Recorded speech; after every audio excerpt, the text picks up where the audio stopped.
శుక్లాం బ్రహ్మ విచారసార పరమాద్యాం జగద్వ్యాపినీం వీణా పుస్తకధారిణీం అభయదాం జాడ్యాంధకారాపహాం హస్తే స్ఫాటికమాలికాం విదదతీం పద్మాసనే సంస్థితాం వందే తాం పరమేశ్వరీం భగవతీం బుద్ధిప్రదాం శారదాం. శ్రీ మహాగణాధిపతయే నమః. శ్రీ మహాసరస్వత్యై నమః. శ్రీ గురుభ్యో నమః. ప్రేక్షకులకందరికీ నూతన సంవత్సరము శ్రీ పరాభవనామ సంవత్సర ఉగాది శుభాకాంక్షలు తెలియజేస్తూ, ఈ సంవత్సరము మీ రాసులలో జన్మించినటువంటి వారికి, అంటే 12 రాసులలో జన్మించినటువంటి వారికి ఎలాంటి ఫలితాలు ఉండబోతున్నాయి అనేటువంటి విషయాన్ని మనం తెలుసుకుందాం. ఈ సంవత్సరము అంటే ఈ పరాభవనామ సంవత్సరంలో ముఖ్యమైనటువంటి గ్రహాల యొక్క స్థితి ఎలా ఉంది? ముఖ్యమైనటువంటి గ్రహాలు అనంటే మనం ప్రధానంగా గురు, శని, రాహువు, కేతువు, ఈ 4 గ్రహాలు సంవత్సర ఫలితం పైన ప్రభావాన్ని చూయించేటువంటి గ్రహాలు. అంటే ఈ 4 గ్రహాలు కూడాను ఒక్కొక్క రాశిలో ఎక్కువ రోజులు సంచరిస్తూ ఉంటారు కాబట్టి ఈ గ్రహముల యొక్క ప్రభావము రాశి పైన, ఆ రాశిలో జన్మించినటువంటి వారిపైన చాలా ఎక్కువగా ఉంటుంది. కాబట్టి సంవత్సర గోచార ఫలితాలు తెలియజేస్తూ ఉన్నప్పుడు ఈ 4 గ్రహాల యొక్క సంచారాన్ని మనము ప్రధానంగా తీసుకుంటాం. అయితే ఈ సంవత్సరము గురువు 5 డిసెంబర్ 2025 నుండి 1 జూన్ 2026 వరకు మిథున రాశిలో సంచరిస్తున్నాడు. తదనంతరం అంటే 2 జూన్ 2026 నుండి 31/10/2026 వరకు కర్కాటక రాశిలో సంచరిస్తున్నాడు. తదనంతరం అంటే 31/10/2026 నుండి 24/1/2027 వరకు సింహరాశిలో సంచరిస్తున్నాడు. అతిచార వశాత్తు సింహరాశిలోకి వచ్చి ఈ సమయంలో సింహరాశిలో సంచారం జరుగుతోంది. తదనంతరం అంటే 24 జనవరి 2027 నుండి 26/6/2027 వరకు మళ్ళీ కర్కాటక రాశిలోకి వక్రరీత్యా వస్తున్నాడు. ఈ విధంగా గురువు యొక్క సంచారము ఈ సంవత్సరము ఉంది. అంటే 3 రాశులలో గురువు సంచరిస్తున్నాడు. మిథునం, కర్కాటకము, సింహము రాశిత్రయ సంచారం చేస్తున్నాడు. రాశిత్రయ సంచారం మూలకంగా కొన్ని ఇబ్బందులు ఉంటాయి. దేశవ్యాప్తంగా, ప్రపంచవ్యాప్తంగా, రాష్ట్ర వ్యాప్తంగా ఇబ్బందులు, యుద్ధాలు, వాతావరణ సమస్యలు ఇలాంటివి ఏర్పడేటువంటి అవకాశాలు ఉంటాయి. ఇక శని యొక్క సంచారాన్ని చూసినట్టయితే 29 మార్చి 2025 నుండి 3/6/2027 వరకు మీనరాశిలో సంచరిస్తున్నాడు. ఈ మొత్తం కాలం కూడాను మీనరాశిలో సంచరిస్తున్నాడు. ఇక రాహువు 18 మే 2025 నుండి 5 డిసెంబర్ 2026 వరకు కుంభరాశిలో సంచరిస్తున్నాడు. కేతువు 18/5/2025 నుండి 5 డిసెంబర్ 2026 వరకు సింహరాశిలో సంచరిస్తున్నాడు. తదనంతరం రాహువు అంటే మళ్ళీ 5 డిసెంబర్ 2026 నుండి 23 జూన్ 2028 వరకు మకర రాశిలో సంచరిస్తున్నాడు. ఇదే సమయంలో కేతువు అంటే 5 డిసెంబర్ 2026 నుండి 23 జూన్ 2028 వరకు కర్కాటక రాశిలో సంచరిస్తున్నాడు. ఈ విధంగా ఈ ప్రధానమైనటువంటి గ్రహాల యొక్క సంచారము ఈ పరాభవనామ సంవత్సరంలో ఉంది. ఈ సంచారాన్ని దృష్టిలో పెట్టుకొని ఏ స్థానాలలో సంచరిస్తున్నారు, ఆ గ్రహాల యొక్క కారకత్వాలు, వాళ్ళు సంచరిస్తున్నటువంటి స్థానము యొక్క ప్రభావము ఆ జాతకుని పైన ఎలా ఉంటుంది అనేటువంటి విషయాన్ని మనం తెలుసుకుందాం. శ్రీ పరాభవనామ సంవత్సరంలో వృషభ రాశిలో జన్మించినటువంటి వారికి గోచార ఫలితాలు ఎలా ఉన్నాయి అనేటువంటి విషయాన్ని మనం తెలుసుకుందాం. వృషభ రాశి వారికి ఈ సంవత్సరము ఆదాయము 5, వ్యయము 14. అంటే ఆదాయము తక్కువ ఉంది, వ్యయం ఎక్కువగా ఉంది. ఇది ఒక ఫ్యాక్టర్ అన్నమాట. స్థూలంగా మనకు ఈ సంఖ్య ఏం తెలియజేస్తుంది అనంటే, ఆదాయ వ్యయాలపై మీరు మనస్సు నిలపాలి. అంటే రాబడిని దృష్టిలో పెట్టుకొని ఖర్చు చేస్తూ ఉండాలి అనేటువంటి ఒక విషయాన్ని మనకు తెలియజేస్తుంది. ఇక రాజపూజ్యం 5, రాజావమానము 4గా ఉంది. అంటే పూజ్యము ఎక్కువగా ఉంది, అవమానము తక్కువగా ఉంది, కాబట్టి సక్సెస్ రేట్ ఎక్కువ ఉంది. మీరు కొంత ఖర్చులను నియంత్రించుకోవాలి అనేటువంటి విషయం మనకు ఈ ఆదాయ వ్యయాల మూలకంగా తెలుస్తుంది. వృషభ రాశి అనగానే కృత్తికా నక్షత్రం 2, 3, 4 పాదాలలో జన్మించినటువంటి వాళ్ళు, రోహిణి నక్షత్రం 1, 2, 3, 4 పాదాలలో జన్మించినటువంటి వాళ్ళు, మృగశిర నక్షత్రం 1, 2 పాదాలలో జన్మించినటువంటి వాళ్ళందరూ కూడాను వృషభ రాశి కిందికి వస్తారు. అయితే జన్మ సమయము, జన్మ తేదీ సరిగ్గా తెలియనటువంటి వాళ్ళు ఏం చేయాలి? వ్యవహార నామాన్ని దృష్టిలో పెట్టుకొని రాశి నిర్ధారణ చేసుకోవాలి.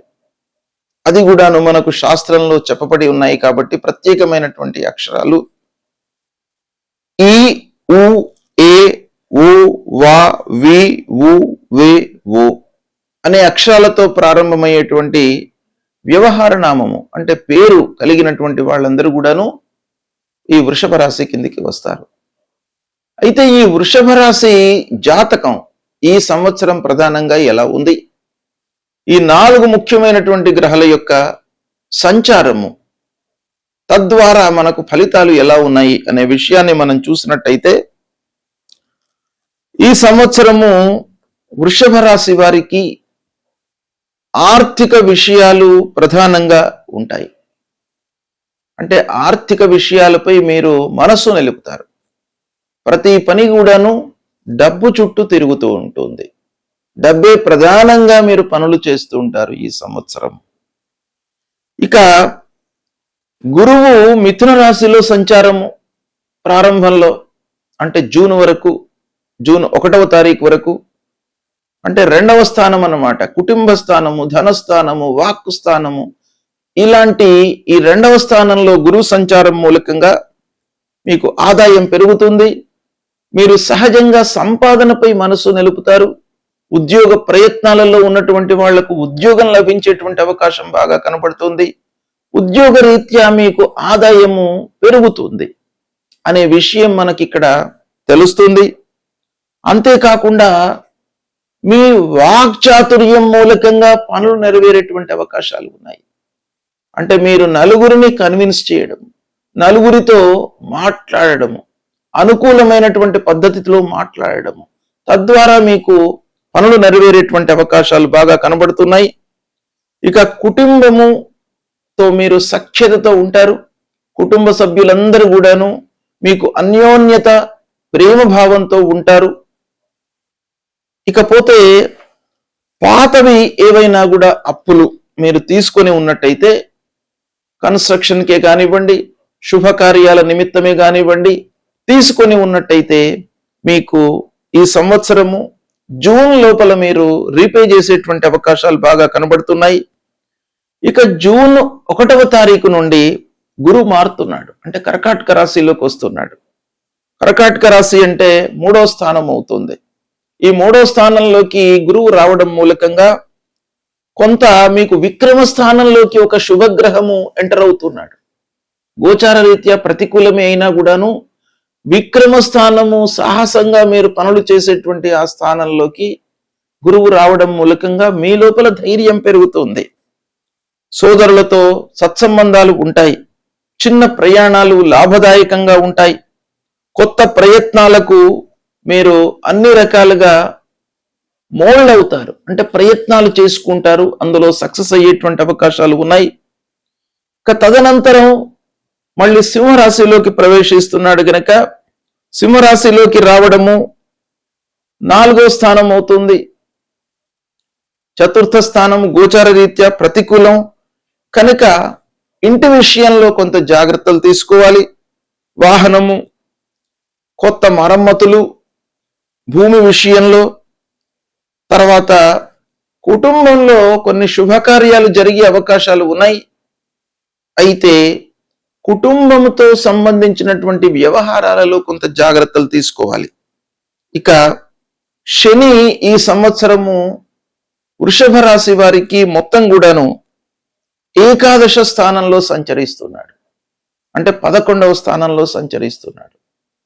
11వ స్థానము చాలా లాభప్రదమైనటువంటి స్థానం. మీకు అన్ని రకాలుగా కలిసి వస్తుంది. శని మూలకంగా మీకు అన్ని శుభ ఫలితాలు ఈ సంవత్సరము, ఈ పరాభవనామ సంవత్సరంలో కలుగుతాయి.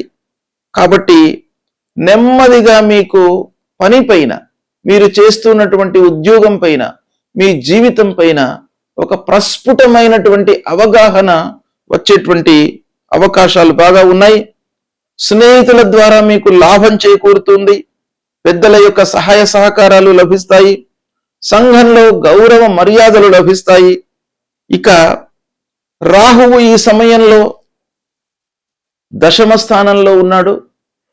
ప్రారంభంలో దశమ స్థానంలో ఉన్నప్పుడు కొంత వృత్తి విషయం లోపల మీరు జాగ్రత్తలు తీసుకోవాలి. ఆకాంక్షలు అంటే కోరికలు మీకు ఎక్కువగా పెరిగేటువంటి అవకాశాలు ఉంటాయి. కొత్త ఆదాయ మార్గాలపైన మనస్సు నిలుపుతారు.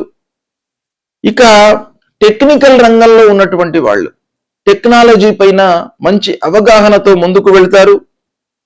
రాహువు మకరంలోకి రావడం మూలకంగా కొంత విదేశీ ప్రయాణాలు, దూర ప్రయాణాలపై మనస్సు నిలుపుతారు. ఉన్నత విద్య కొరకై దూర ప్రయాణాలు చేపట్టేటువంటి అవకాశాలు ఉన్నాయి. ఇక ధర్మంపై మీకు ఆసక్తి పెరుగుతుంది. అంటే మంచి పనులు చేయాలి, నలుగురికి సహాయపడేటువంటి ఒక మార్గాన్ని ఎంచుకోవడము, నలుగురికి కావలసినటువంటి విషయాలను మనము అందించడము, సహాయ సహకారాలు చేయడము, పొందడము అనేటువంటివి ఇవి మీకు ఈ సంవత్సరం కనబడుతుంది. ఇక కేతువు సింహంలో సంచరించడం మూలకంగా సంతానంపై కొంత జాగ్రత్తలు తీసుకోవాలి. కొంత ఆందోళనకరంగా ఉంటుంది. పిల్లల విషయంలో మీరు నిర్లక్ష్యం చేసినట్టయితే ఫలితాలలో మనకు విభిన్నమైనటువంటి ఫలితాలు ఉండే అవకాశాలు ఉంటాయి. ప్రేమ వ్యవహారాలలో కొంత నిరాశ కనబడుతుంది కనుక ప్రేమికులు కొంత జాగ్రత్తలు తీసుకోవాలి. అన్యోన్యత ఉంటుంది, కానీ అనవసరమైనటువంటి మాటల మూలకంగా కొంత గ్యాప్ ఏర్పడేటువంటి అవకాశాలు కనబడుతున్నాయి. భావోద్వేగాలకు దూరంగా ఉండడం చాలా మంచిది ఈ సంవత్సరము. ఇక కేతువు కర్కాటకంలోకి ప్రవేశించిన తర్వాత కొంత మాటల లోపల స్తబ్దత అవసరము. అంటే అనవసరమైనటువంటి మాటలు మాట్లాడకుండా ఉండడము, పనిని మీరు ఎంతవరకు పని చేయాలి అనేటువంటి విషయాన్ని ఆలోచిస్తూ ఆ పనిలో నిమగ్నమై ఉండడం మంచిది. సోదరులతో కొంత దూరం ఏర్పడుతుంది కనుక వారితో కొంత జాగ్రత్తలు తీసుకోండి. ఇక ఉద్యోగులకు ఈ సంవత్సరము ఓవరాల్ గా స్థిరంగా ఉంటుంది. ఉద్యోగం చేస్తున్నటువంటి వాళ్ళ విషయం ఆలోచించినట్టయితే ఉద్యోగం కాన్స్టెంట్ గా ఉంటుంది, హెచ్చు తగ్గులు ఉండవు. కాబట్టి అది ఒక రకంగా మీకు సంతృప్తినిచ్చేటువంటి విషయం. బాధ్యతలు మట్టుకు పెరుగుతాయి. ఉద్యోగస్తులకు ప్రమోషన్ కొంత ఆలస్యంగా లభిస్తుంది. వ్యాపారస్తులకు లాభాలు క్రమంగా పెరుగుతాయి ఈ సంవత్సరము. కొత్త పెట్టుబడులు చేసేటప్పుడు మట్టుకు జాగ్రత్త వహించండి. ఇక పార్ట్నర్షిప్ తో వ్యవహారం చేస్తున్నటువంటి వాళ్లకు స్పష్టత అవసరం ఈ సంవత్సరం. ఏదో పార్ట్నర్ ను పెట్టుకొని డబ్బులు మీరు ఇన్వెస్ట్మెంట్ చేసే బదులు స్పష్టంగా ఉంటూ మీరు ఇన్వెస్ట్మెంట్ చేయడం చాలా అవసరము. ఆర్థికంగా నిలకడ కనబడుతుంది. ఇక ఖర్చులు ఈ సంవత్సరం అదుపు లోపల ఉంటాయి. మీకు భవిష్యత్తు కోసం పొదుపు చేసేటువంటి అవకాశాలు కూడాను బాగా కనబడుతున్నాయి. దాంపత్య జీవితము అన్యోన్యంగా ఉంటుంది కనుక ఈ సంవత్సరం మీరు అన్ని రకాలుగా కుటుంబ వ్యవహారాలలో సంతోషంగా ఉంటారు. కొన్ని విషయాలలో చిన్న చిన్న మాటలలో విభేదాలు కలిగే అవకాశాలు ఉన్నాయి. అయితే జీవిత భాగస్వామి యొక్క సహకారం మీకు అన్ని రకాలుగా ఈ సంవత్సరం లభిస్తుంది. కుటుంబంలో కొంత బాధ్యతలు పెరుగుతాయి. అయినప్పటికీ ఆరోగ్య విషయంలో మీరు జాగ్రత్తలు తీసుకుంటారు. ఆరోగ్యం బాగా ఉంటుంది. అన్ని నియమాలను పాటిస్తూ ఉంటారు. ఇక ఆధ్యాత్మిక పైన ఆసక్తి స్లోగా పెరుగుతుంది. ఈ సంవత్సరము దేవాలయాలను, గురు దర్శనాలను చేసుకుంటారు. విద్యార్థులకు ఆర్థిక సహాయం లభిస్తుంది ఈ సంవత్సరం.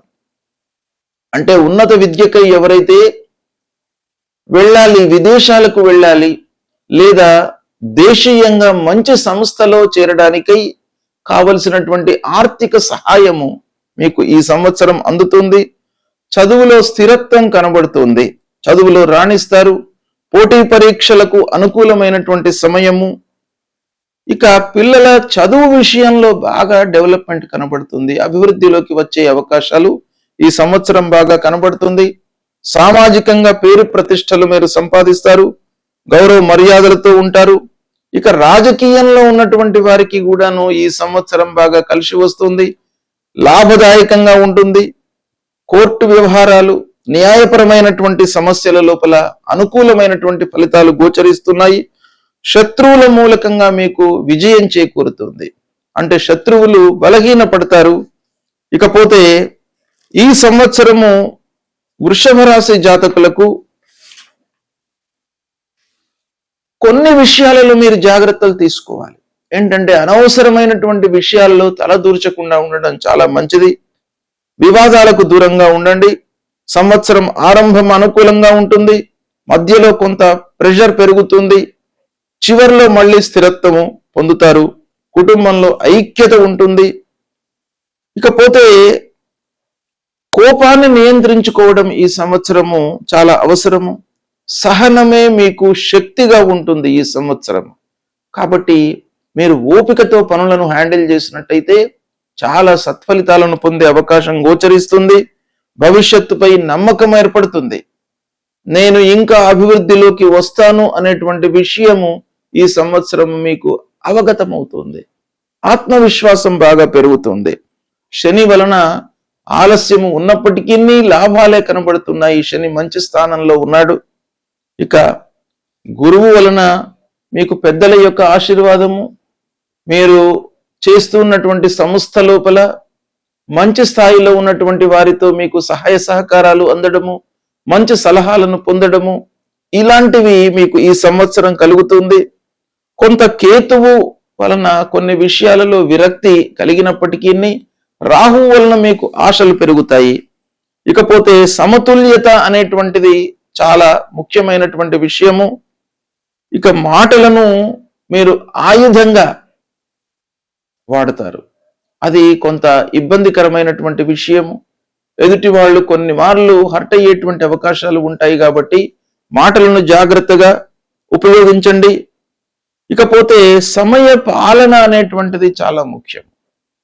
రాహు కేతువుల వలన మీ లోపల ఒక జడత్వము, అశ్రద్ధ కలిగేటువంటి అవకాశాలు ఉన్నాయి. కాబట్టి తద్వారా ఏమవుతుంది, పోస్ట్పోన్మెంట్ నేచర్ అనేటువంటిది మీకు డెవలప్ అవుతుంది. అది రాకుండా ఉండడానికై సమయ పాలనకు ప్రథమ ప్రాధాన్యత ఇవ్వండి. పెద్దల యొక్క మాటలను వినండి. పెద్దలు చెప్పేటువంటి సలహాలను, సూచనలను పాటించండి. వాటిపై మనస్సు నిలపండి. చిన్న అవకాశాన్ని కూడాను వదులుకోకుండా మీరు శ్రమించినట్టయితే ఈ సంవత్సరము బాగా కలిసి వస్తుంది. క్రమశిక్షణ మట్టుకు ఈ సంవత్సరం మీకు అవసరము. ధైర్యంగా ముందుకు సాగుతారు. ఆర్థిక భద్రత మీకు బాగా ఉంటుంది ఈ సంవత్సరం. అది అన్ని రకాలుగా మీకు కలిసి వచ్చేటువంటి అంశం. ఇక గృహ సౌఖ్యము, కుటుంబంలో ఆనందము, జీవితము స్థిరంగా ఉండడము, మానసిక ప్రశాంతత ఈ సంవత్సరం మీకు బాగా ఉంటుంది.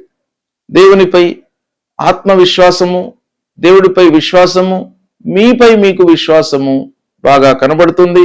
అనుభవజ్ఞులతో మీరు షేర్ చేసుకుంటారు.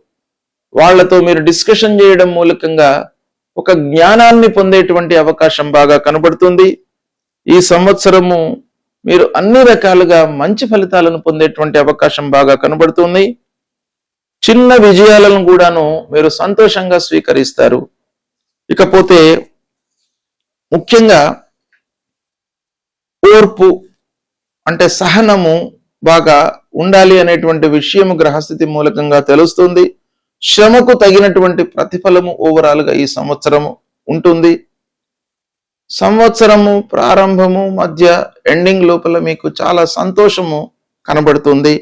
మొత్తం మీద వృషభ రాశి వారికి ఈ సంవత్సరము ఆర్థికంగా స్థిరత్వాన్ని ఇచ్చేటువంటి సంవత్సరము. ఆర్థిక స్థిరత్వము అనంటే మనము ఇండైరెక్ట్ గా ఉద్యోగం లభించడము, వ్యాపారస్తులకు వ్యాపారంలో నిలకడ, కొత్త ఉద్యోగాలు లభించడము, ఉద్యోగం కొరకై ఎదురు చూస్తున్నటువంటి వాళ్లకు, ఇలా చాలా విషయాలలో మీకు సత్ఫలితాలు కలిగేటువంటి అవకాశాలు వృషభ రాశి వారికి ఈ సంవత్సరము ఉంది. దీన్ని సద్వినియోగపరచుకోండి. చాలా మంచి ఫలితాలను పొందుతారు, సంతృప్తిగా ఉంటారు. గ్రహస్థితి బాగా లేనప్పుడు భగవంతుడి యొక్క అనుగ్రహము కొరకై మనము కొన్ని పరిహారాలను చేసుకోవాలి. అవి ఏంటంటే, ముఖ్యమైనటువంటి గ్రహాలు మనకు గురు, శని, రాహువు, కేతువు.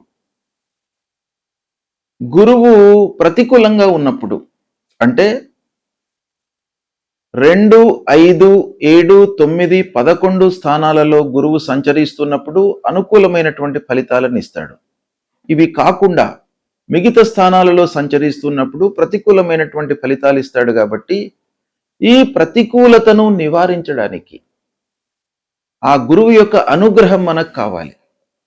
కాబట్టి మనము ఆ గురువును ప్రీతి చేసుకోవడానికై ఏం చేయాలి అనేటువంటి విషయాన్ని మనం చూసినట్టయితే, ప్రథమంగా గురువుకు సంబంధించినటువంటి మూల మంత్రము మీరు ప్రతినిత్యం కూడాను జపించండి.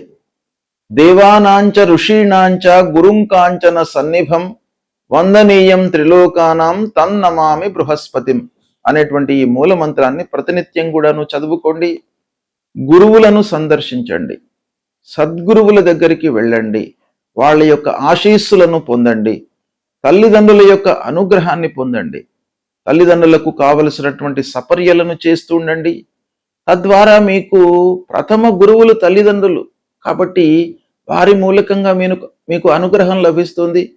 గురువు మూలకంగా కలిగేటువంటి ఆ దుష్ప్రభావం దూరం అవుతుంది. తల్లిదండ్రులకు సేవ చేయండి, తప్పకుండా మీకు గురువు యొక్క అనుగ్రహం లభిస్తుంది. దక్షిణామూర్తి స్తోత్ర పారాయణం చేసుకోండి, దత్తాత్రేయ స్వామిని కొలవండి.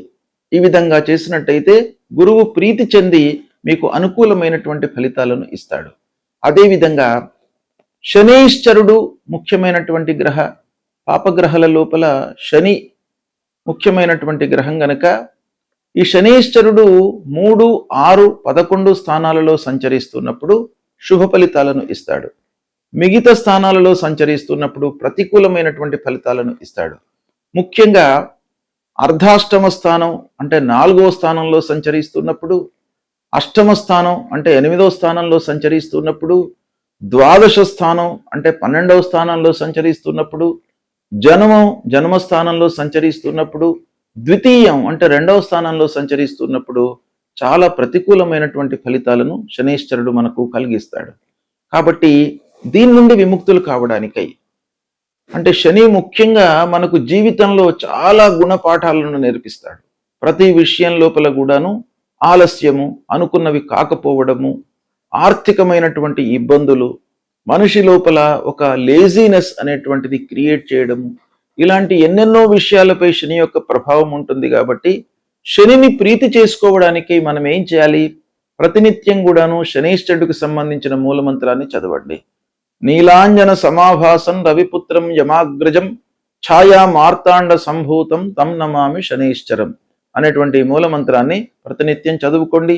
ఆంజనేయ స్వామిని కొలవండి, ఆంజనేయ స్వామి దేవాలయానికి వెళ్ళండి, హనుమాన్ చాలీసా ప్రతినిత్యం కూడాను చదువుకోండి. ఈ స్తోత్ర పారాయణం మూలకంగా శనైశ్వరుడికి సంబంధించినటువంటి దుష్ప్రభావం దూరమవుతోంది. అదేవిధంగా రాహువు ముఖ్యమైనటువంటి గ్రహము. మన లోపల భ్రాంతి, భయము, ఆందోళన ఇలాంటివన్నీ కూడాను క్రియేట్ చేసేటువంటి ఒక తత్వం కలిగినటువంటి గ్రహము రాహుగ్రహం. ఈ రాహుగ్రహం మూలకంగా మనకు ఇబ్బందులు చాలా కలుగుతాయి. అంటే గోచార రీత్యా 3, 6, 11 స్థానాల్లో సంచరిస్తున్నప్పుడు రాహు మంచి ఫలితాలను ఇస్తాడు. కనుక ఈ స్థానాలు కాకుండా మిగతా స్థానాలలో ఉన్నప్పుడు మనము రాహు కొరకై పరిహారం చేసుకోవాలి. మూలమంత్రాన్ని జపించడం. అర్ధకాయం మహావీర్యం చంద్రాదిత్య విమర్దనం సింహికా గర్భ సంభూతం తం రాహుం ప్రణమామ్యహం అనేటువంటి మూలమంత్రాన్ని చదువుకోండి. ప్రతినిత్యం కూడాను అమ్మవారిని సేవించండి, దుర్గామాతను సేవించండి. దుర్గామాత గుడికి వెళ్ళండి. అమ్మవారికి ప్రదక్షిణాలు చేసినట్టయితే తప్పకుండా మీకు అమ్మవారి యొక్క అనుగ్రహము, రాహువు యొక్క అనుగ్రహము లభిస్తుంది. తల్లిని సేవించండి. మాతృమూర్తిని సేవించినట్టయితే రాహు మూలకంగా కలిగేటువంటి దుష్ప్రభావము మీకు 200% దూరం అవుతుంది. అదేవిధంగా కేతువు 3, 6, 11 స్థానాలలో శుభ ఫలితాలను ఇస్తాడు. అవి కాకుండా మిగతా స్థానాల్లో సంచరిస్తున్నప్పుడు పరిహారం చేసుకోవడము మంచిది. మరి కేతువుకి ఏం చేయాలి ఈ మూలమంత్రము అనంటే, ఫలాశ పుష్ప సంకాశం తారకా గ్రహమస్తకం రౌద్రం రుద్రాత్మకం ఘోరం తం కేతుం ప్రణమామ్యహం అనేటువంటి ఈ మూలమంత్రాన్ని ప్రతినిత్యం కూడాను చదువుకోండి. గణపతిని సేవించండి. ఆటంకాలు లేకుండా ఉంటాయి. మీకు విరక్తి భావన కలగకుండా ఆ కేతువు మిమ్మల్ని కాపాడుతాడు. అంటే విరక్తి అనేటువంటిది మనిషి లోపల డెవలప్ అయితే, అశ్రద్ధ అనేటువంటిది డెవలప్ అయితే పని ముందుకు జరగదు. దానిపైన మనకు శ్రద్ధ లేనట్టయితే మనం పని చేయలేము. కనుక అలాంటి భావన రాకుండా ఉండడానికి మీరు విఘ్నేశ్వరుణ్ణి పూజించండి. ఈ మూల మంత్రాన్ని ప్రతినిత్యం కూడాను చదువుకోండి. ఈ 4 గ్రహాలు చాలా ముఖ్యమైనటువంటి కనుక ఈ 4 గ్రహాలు అనానుకూలంగా ఉన్నప్పుడు నేను చెప్పినటువంటి పరిహారాలను చేయండి. సంతృప్తిగా మీరు మంచి ఫలితాలను పొందుతారు. శుభం.